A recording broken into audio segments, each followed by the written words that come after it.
Hey, what's going on, guys, and welcome back to Monster Tamer News, the segment on this channel where we go over the past week's developments in the world of monster taming. This week, things are picking up again, with a lot of small updates across the board, and a few potentially bigger ones, including a teaser for a new Monster Crown game, a new preview for an upcoming update for Doodle World, a new PvP trailer for a monster taming game with real-time combat. We've got that new Pokemon that everybody's talking about, another monster taming game with real-time combat that actually released its own demo, and more. So as per the usual, make sure to sit back, relax, and enjoy.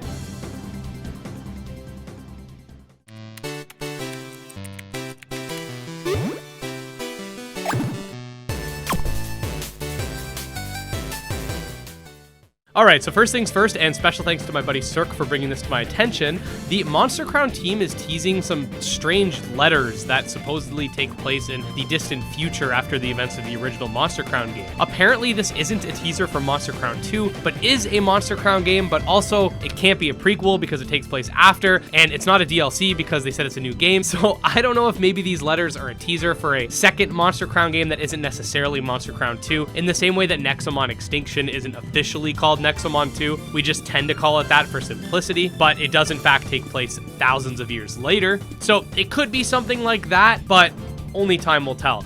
I did go over the letters in their entirety in this video, which will be linked below, so definitely feel free to check it out. I'm pretty interested to see what Jason has planned. We've got some good and bad Sky Climbers news depending on whether or not you're a Google Stadia user. Unfortunately, due to Google Stadia absolutely flopping and winding down its services, Sky Climbers will not be able to make their way to the platform. This is not the fault of Paratope. This is Google winding down their services. Also, Steam changed their rules regarding pre-launch games only being able to appear at one Steam Next Fest, so Sky Climbers has pulled out of that, which makes sense because they probably want to go to the one that's closest to their launch. The good news is that the team over at Paratope announced that they will be hosting a SkyCon, which will likely be some sort of Pokemon Presents-esque equivalent for the Sky Climbers brand. It'll be taking place on December 12th, and I will keep you guys updated on news leading up to it. The developer behind Gorit, the monster taming and puzzle solving game with real-time combat, recently put out a starter trailer, which, as it sounds, shows off the 3 starters present within the game. The developer also confirmed that they will be at Steam Next Fest on October 4th, and right now you can actually play the demo that was recently launched on their Steam page.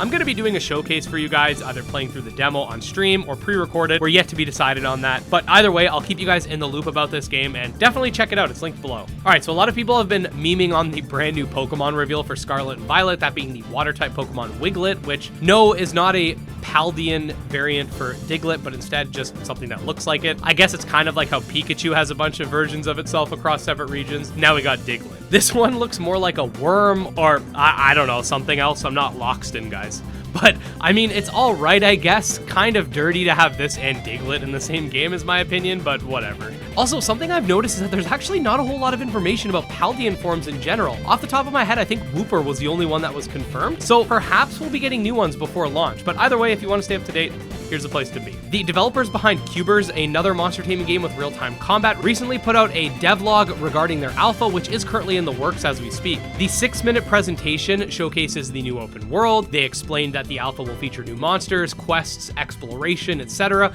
as opposed to the pre-alpha, which was just focused on player versus player. We don't have a specific date just yet, but honestly, the game is really coming together, especially for a title that hasn't been through Kickstarter or crowdfunding yet. For a look at the full 6-minute video, definitely check it out linked below. Next up, we got a preview for the latest area coming to Doodle World, which I'm going to just let play out for you guys.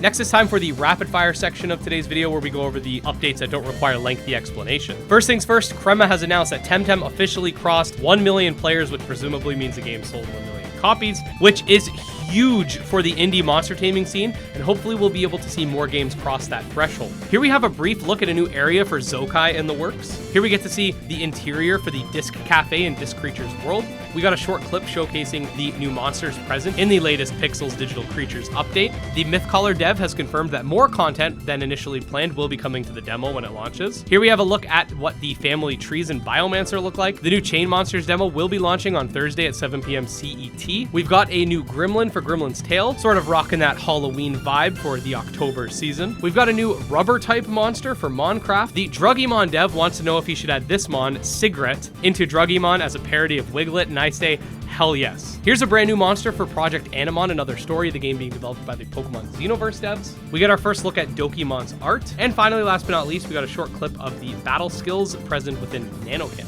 And yeah, there you go, guys. Definitely a lot busier than last week. Things are ramping up once again. We got some exciting stuff happening this year still. We got a new update for Patch Quest on its way. We've got Ultra Kaiju Monster Rancher at the end of the month, Pokemon Scarlet and Violet next month, Dragon Quest Treasures in December. So things are still going to be pretty busy. That said, if you are a fan of monster taming games and want to stay up to date on the genre, this is definitely the place to be. So make sure to subscribe. Check out my Twitter, my Discord, and my Patreon, all links below. Special thanks to the patrons, especially Jim Hamilton, Drow Ghost, Dark Persona, and Exodus, and we'll see you guys next time. Peace.